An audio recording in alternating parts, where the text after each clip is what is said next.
Hi friends, இன்றைக்கி இந்த வீடியோவில் நம்முடைய பென்ட்ரைவை எப்படி ஃபார்மேட் செய்வது என்பதைத்தான் இன்றைக்கு நம்ம இந்த வீடியோவில் பார்க்க போகிறோம். பென்ட்ரைவை ஃபார்மேட் செய்வது என்பது பெரும்பாலும் அனைவரும் அறிந்த ஒன்று தான். இதிலும் சில பேருக்கு இன்னும் கொஞ்சம் தெரியாமல் தான் இருக்குது. எனவே அவர்களுக்காகத்தான் இந்த வீடியோ. எனவே உங்களுடைய பென்ட்ரைவை எப்படி ஃபார்மேட் செய்வது என்பதை குறித்து தான் இன்றைக்கு இந்த வீடியோவில் நம்ம பார்க்க போகிறோம். ஃபஸ்ட்டு அதற்கு முன்பு நீங்கள் என்ன பண்ணுங்கன்னா, உங்களுடைய பென்ட்ரைவை நீங்கள் டெஸ்க்டாப் வச்சுருந்தீங்கன்னா சிபியூவில் கனெக்ட் பண்ணிங்க அந்த யூஎஸ்பி போர்ட்டில். இதே லேப்டாப் இருந்ததுன்னா லேப்டாப்பில் கனெக்ட் பண்ணிங்க. கனெக்ட் செஞ்சதுக்கு பிறகு உங்களுக்கு ஆட்டோமேட்டிக்காக ஒரு நோட்டிஃபிகேஷன் மாதிரி வரும். அதை கிளிக் பண்ணியும் நீங்கள் அந்த பென்ட்ரைவ் ஆப்ஷனுக்குள்ளே போகலாம். அல்லது நீங்கள் நார்மலாக திஸ் பிசி, நான் விண்டோஸ் 10 யூஸ் பண்ணுறேன். அதில் திஸ் பிசின்னு இருக்கும். அது இல்லைன்னா மை கம்ப்யூட்டர்னு இருக்கும். அதை கிளிக் பண்ணிங்க. கிளிக் செய்ததுக்கு பிறகு பார்த்தீங்கன்னா உங்களுடைய பென்ட்ரைவ் ஓப்பன் பண்ணிக்கங்க. இப்போ என்னுடைய பென்ட்ரைவ் இந்த ஹெட்ஸ் ஃபோல்டரில் இருக்குது. இதை நான் ஓப்பன் பண்ணிக்கிறேன். ஓப்பன் பண்ணால் பார்த்தீங்கன்னா இப்போ ஆல்ரெடி இவ்வளவு ஃபைல்ஸ் என்னோடதில் இருக்குது. இப்போ இந்த ஆண்ட்ராய்டு இந்த லாஸ்ட்டு .dar என்பது பார்த்திங்கன்னா நான் ஏற்கனவே ஃபார்மேட் பண்ணிட்டேன் ஒரு 2 நாளைக்கு முன்னாடி. இருந்தாலும் ஃபார்மேட் செய்ததுக்கு பிறகு இந்த ஆண்ட்ராய்டு லாஸ்ட்டு .dar என்பது ஒரு ஆட்டோமேட்டிக் அதுவே வந்துடுது. இந்த கீழே அதே மாதிரி இந்த பூட்டெக்ஸுங்கிறது ஆட்டோமேட்டிக் அதுவே வந்துடுது. இந்த கீழே இருக்கக்கூடிய இந்த ஹாலிடே ட்ராக் என்பதான் இந்த பென்ட்ரைவில் இருக்கக்கூடிய இந்த ஃபைல்ஸு. நீங்கள் ஃபார்மேட் செய்த பிறகு உங்களுடைய பென்ட்ரைவில் இதெல்லாம் பெரும்பாலும் இருக்காது. உங்களுக்கு என்னோடய பென்ட்ரைவில் ஒரு சின்ன மிஸ்டேக் இருக்கிறதுனால இந்த ஆண்ட்ராய்டு என்கிற ஒரு ஃபோல்டரும் லாஸ்ட்டு .dir என்கிற ஃபோல்டரும் டிஃபால்ட்டாக கொஞ்சம் அதுவே வந்துடுது.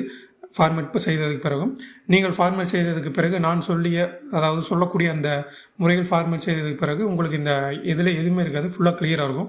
ஸோ இப்போ நம்ம பார்க்கலாம். ஸோ நீங்கள் அந்த ஃப்ரண்ட் பேஜுக்கு வந்துங்க. ஸோ உங்களுடைய இந்த ஃபோல்டர் இதுதான் உங்கள் பென்ட்ரைவ் அப்படின்னா ரைட் கிளிக் பண்ணிங்க.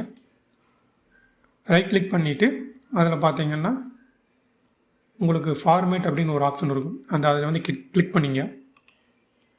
கிளிக் பண்ணதுக்கு பிறகு ஒரு சின்ன ஒரு பாக்ஸ் மாதிரி வரும். அதில் பார்த்தீங்கன்னா உங்களுடைய பென்ட்ரைவுடைய கெப்பாசிட்டி இது என்னோடய 4GB பென்ட்ரைவ் கெப்பாசிட்டி. இது ரொம்ப வருஷத்துக்கு முன்னாடி வாங்கினது. ஸோ இன்னும் இதை அப்படியே யூஸ் பண்ணிட்டுருங்க. ஸோ இந்த பென்ட்ரைவ் தான் இன்றைக்கி நம்ம ஃபார்மேட் பண்ண போகிறோம்.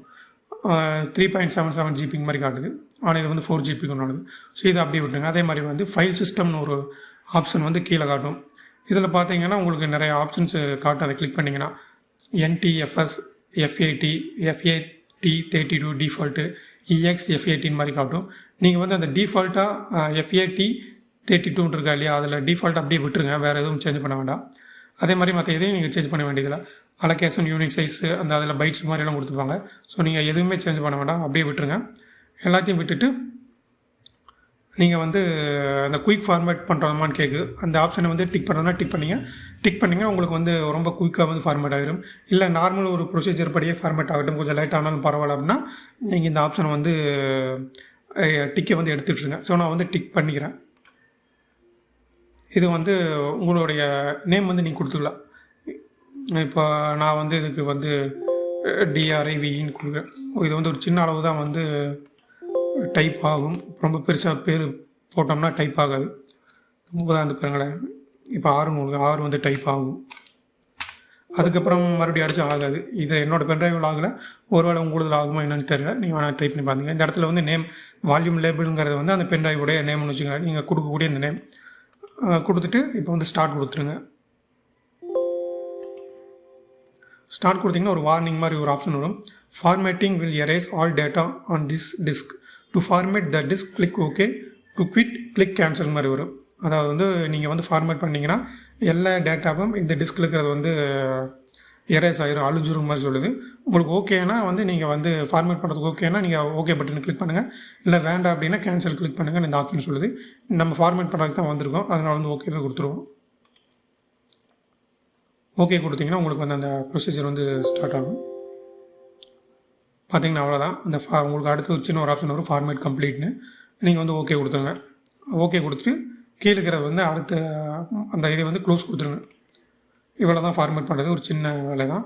உங்களுக்கு ஈஸியாக ஃபார்மேட் செஞ்சு முடிச்சாச்சு. அவ்வளோதான். அடுத்து இப்போ நீங்கள் உங்களுடைய இந்த பென்ட்ரைவை ஓப்பன் பண்ணி பாருங்கள்.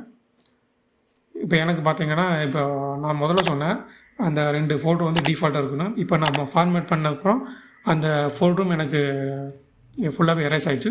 ஸோ இப்போ எனக்கு வந்து ஃபார்மேட் வந்து ஃபுல்லாக கிளியராக எல்லாமே வந்து சூப்பராக ஆயிடுச்சு. ஸோ இதுதான் வந்து ஃபார்மேட் செய்யக்கூடிய ஒரு மாதிரி. இந்த முறைப்படி நீங்கள் செஞ்சிங்கன்னா உங்களுடைய பென்ட்ரைவ் வந்து ஈஸியாக வந்து ஃபார்மேட் ஆயிரும். உங்களுக்கு இந்த வீடியோ பிடிச்சிருந்தால் லைக் பண்ணுங்கள். எங்களுடைய சேனல் உங்களுக்கு பிடிச்சிருந்தால் சப்ஸ்கிரைப் பண்ணுங்கள். மீண்டும் அடுத்த ஒரு நல்ல வீடியோவில் சந்திப்போம். தேங்க்ஸ் ஃபார் வாட்சிங்.